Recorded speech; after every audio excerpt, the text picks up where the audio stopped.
Alphabet's Google gets a slap on the wrist from Russia's anti-monopoly watchdog.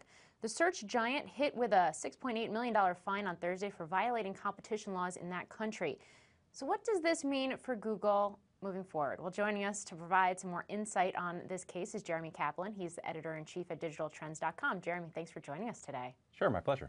So give us a general overview of this case. What exactly is this all about? Well, $6.8 million sounds like a lot to you and I. I don't have that money sitting around. But for Google, it's a drop in the bucket. They make that much money in an hour. What counts here is what this ruling means. So the Antitrust Board isn't really concerned with the phones that Google is selling so much as the ecosystem of apps that sits on that phone. When you get Google, you've got Gmail, you've got Google Maps, you've got the Google Play Store. There's a long list of apps that come along with each phone. And the Russians are concerned that local companies aren't going to be able to compete against those Google things. You've got the apps already in your phone. Why would you even look for something else? Yeah, and as you mentioned, this fine is really essentially a drop in the bucket for Google. In fact, it makes more than that in an hour.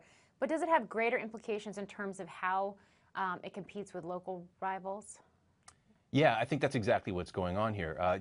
Take, for example, the case of China. I was just in Shanghai a couple of months ago, and there are a ton of Google-based phones there, and none of them have this Google ecosystem on them because Google pulled out of the market, local companies have grown up, and there's an entire world of Google competitors that exist in China right now.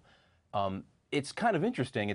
It seems unfair to us, but from China's perspective, this is how local companies actually compete. So I think Russia's looking to do the same thing, to spur innovation, to get local companies that can be on there in place of things like Google Maps. They just don't want to see American companies that are running things. Is this anti-competitive?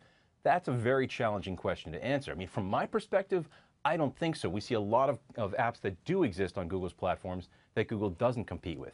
But if you're a local country, if you're a country, you have to say, how can we spur our own developers? And this is one way that you can do something like that.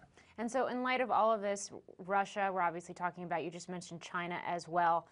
Could this whole landscape, this whole discussion pave the way for more countries, whether it's in the EU or other parts of Asia, to follow suit? There are a couple of other similar rulings or the court cases that are being decided in the EU right now. And I think Google's reaction to this case is going to be very telling.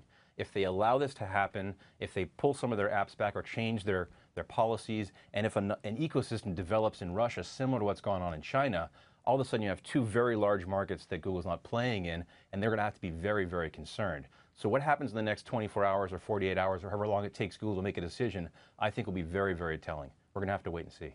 Well, Jeremy, thanks for joining us today. Thank you for watching. I'm Morgan Brennan. Have a great day. Hey CNBC fans, thanks for checking out our YouTube channel. Here you're going to find videos packed with all of the information that you need to be smarter about your finances. You can subscribe by clicking right here and click on all the videos around me or the I right here to watch the latest from CNBC. Thanks for watching.